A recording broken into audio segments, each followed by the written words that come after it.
Assalamualaikum warahmatullahi wabarakatuh. Okey, baik.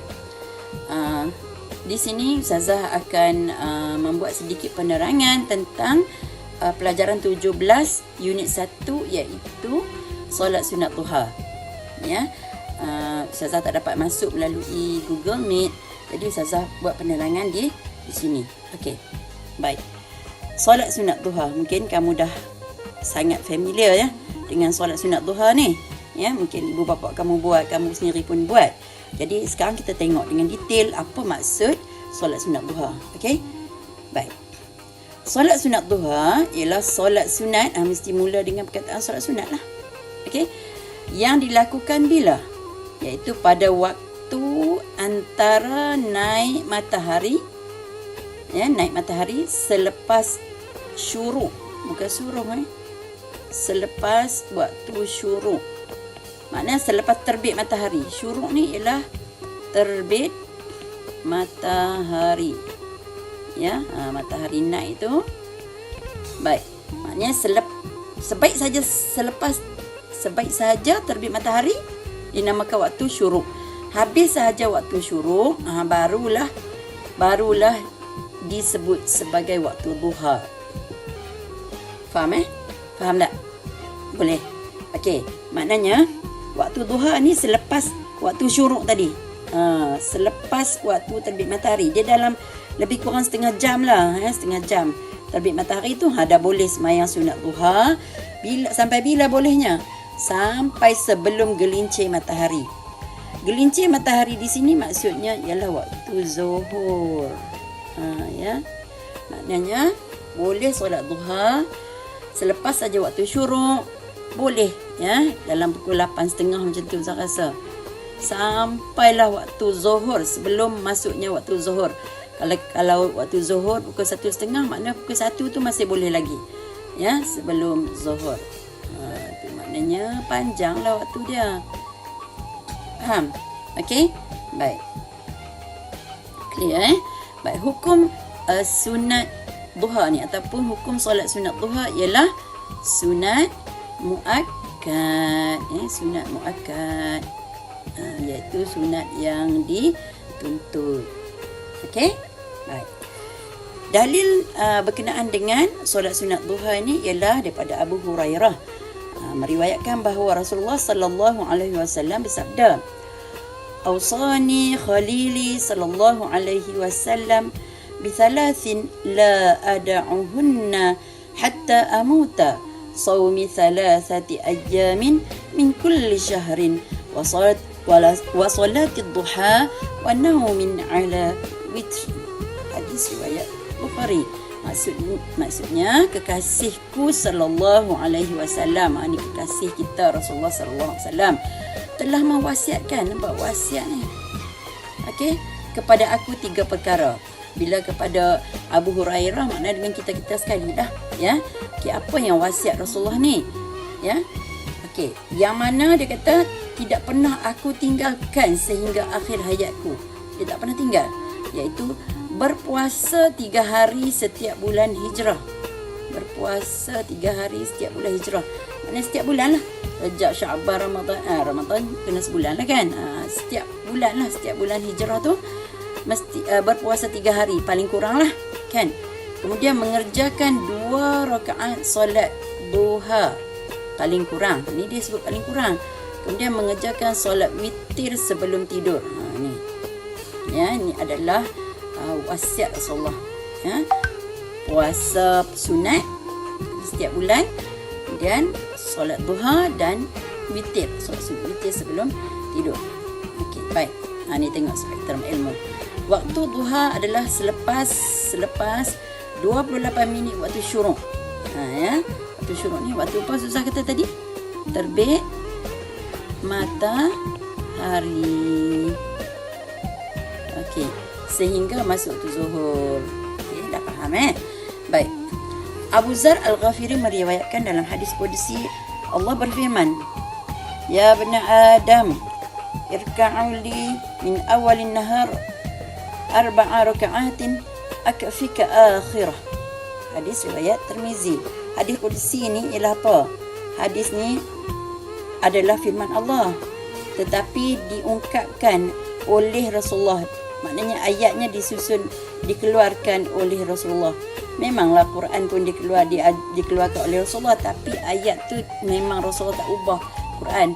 Tetapi hadis qudsi ni maknanya menggunakan perkataan Rasulullah sendiri. Ya, Rasulullah susun sendiri. Okey, maksudnya, wahai anak Adam, kerjakanlah 4 rakaat pada permulaan siang, solat duha lah. Pasti aku cukupkan keperluanmu sampai ke petang. Jadi 4 rakaat di sini, 2 rakaat ya, bagi salam, kemudian bangun untuk buat lagi 2 rakaat bagi salam. Jadi 4. Okey. Baik, kalau nak buat paling minimal 2 pun tak apa. Ya, paling minimal 2 pun tak apa. Baik, itu adalah dalil nakli tentang solat sunat duha. Ya, sebab kalau 2 rakaat di sini yang mana seperti yang baginda Rasulullah wasiatkan. Ya, dalam 4 rakaat ni adalah hadis qudsi. Jadi boleh pilih lah. Ya. Okey, baik. Kemudian kita tengok kaifiat.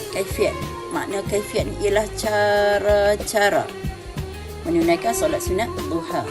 Okey, kamu semua dah pandai sebut ya. Ustazah dah dengar daripada voice mail kamu, semua dapat menyebut lafaz niat solat sunat duha, iaitu usolli sunnatad duha. Ini kena sambung usolli sunnatad duha rak'ataini lillahi ta'ala. Maknanya lafaz niat ni kita tak payahlah sebut maksudnya masa kita nak solat tu di sini Ustazah nak tunjuk kamu, saya sebutlah maksudnya. Sahaja aku solat sunat duha 2 rakaat kerana Allah Ta'ala. Okey, clear. Bilangan rakaat. Jadi berdasarkan hadis tadi kan, yang Rasulullah punya wasiat tu ada sebut 2. Dalam hadis qudsi ada sebut 4. So Rasulullah ada buat 6, ada buat 8. Jadi mengikut kita punya kemampuan dan ada kesempatan masa, so kita buatlah. Kalau tak boleh 2, kalau tak boleh 8, 6, 4 dan 2. Okey. Baik, cara pelaksanaan secara sendiri-sendiri. Yang ni adalah yang afdal, digalakkan. Tapi kalau nak buat ramai-ramai tak ada masalah ya, cuma digalakkan bersendirian. Sebagaimana dengan bacaan dalam solat. Baik, rakaat pertama surah Fatihah macam biasa, surah Al-Fatihah. Kemudian kalau boleh bacalah surah Asy-Syams. Kalau tak boleh bacalah surah lain. Tak apa ya, surah apa pun tak apa ya, dia akan sah. Okey, rakaat kedua dan bangun, lepas habis tu bangun rakaat kedua pula sama macam biasa, surah Fatihah. Kemudian kalau kamu dah rakaat pertama surah Asy-Syams, rakaat kedua bacalah surah Duha ya. Tapi kalau tak mampu nak bacalah surah lain, tak ada masalah. Ataupun nak buat rakaat pertama baca surah Duha, yang kedua surah Qul Huwallah pun tak ada masalah ya. Okey. Ini adalah yang diterangkan melalui kitab ataupun pandangan pendapat Wahb Al-Zuhaili Al-Fiqh Al-Manhaj ala mazhab Imam Syafi'i. Okey, baik.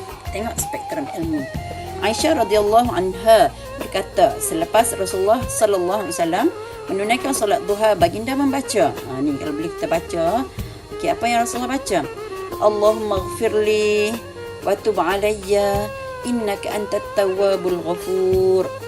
Maknanya apa? Ya Allah, ampunilah aku, rahmatilah aku ya. Wa tub alayya, dan perkenankan taubat kepadaku. Innaka antat tawwabul ghafur, sesungguhnya engkau Maha penerima taubat, Maha pengampun. Okey, nak baca banyak mana? Sebanyak 100 kali. Ya. Ini daripada kitab Al-Bukhari Adab Al-Mufrad. Maknanya Rasulullah ajak dekat kita bacalah doa ini ya. Kita sebut doa lah ya, maknanya selepas solat sunat duha kan, selepas solat sunat duha Rasulullah amalkan. Jadi kita pun boleh amalkan ya. Okey, baik. Hikmah menunaikan solat sunat duha. Pertama, mendekatkan diri kepada Allah bagi meraih kasih sayang Allah. Okey, jangan kita niat nak solat duha ni semata-mata nak kaya. Setengah orang dia sebut begitu.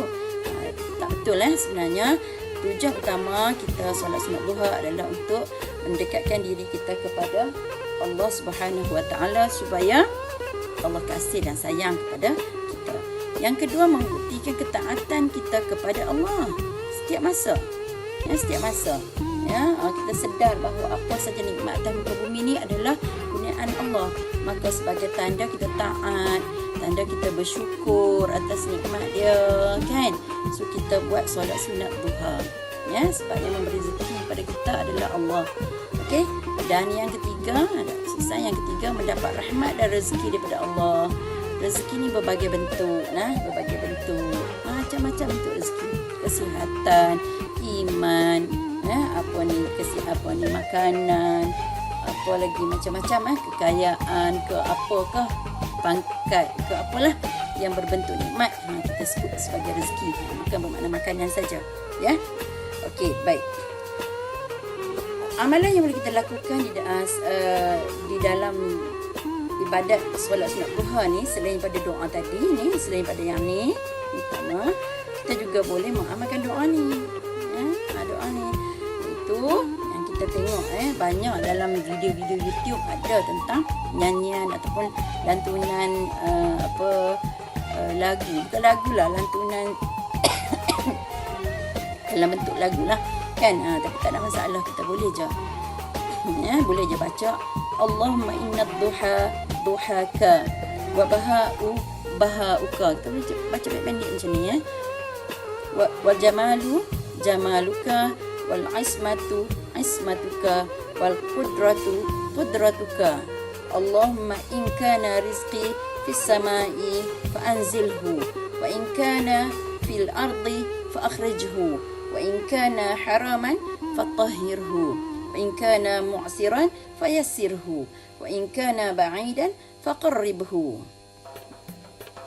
bihaqqi duhaka wa bahaika wa jamalika wa ismatika wa qudratika. Allahumma rabbi atini ma ataita ibadakas salihin. Maksudnya apa? Ya Allah, bahwasanya duha itu duhamu, dan kemegahan itu kemegahanmu, dan keindahan itu keindahanmu, dan kekuatan itu kekuatanmu, ya Allah. Bila rezekiku di langit, maka turunkanlah ia, dan bila ia di dalam bumi, maka keluarkanlah ia, dan apabila haram, maka sucikanlah ia, dan apabila susah, maka permudahkanlah ia, dan apabila jauh, maka dekatkanlah ia di atas duhamu yang hak, dengan kemegahanmu serta keindahanmu, dengan kekuatanmu serta kekuasaanmu. Ya Allah, ya Tuhanku, kau sampaikanlah kepadaku apa yang engkau sampaikan kepada hamba-hambamu yang soleh. Jadi amalkan, insya-Allah kita dapat kebaikan daripada amalan doa tersebut.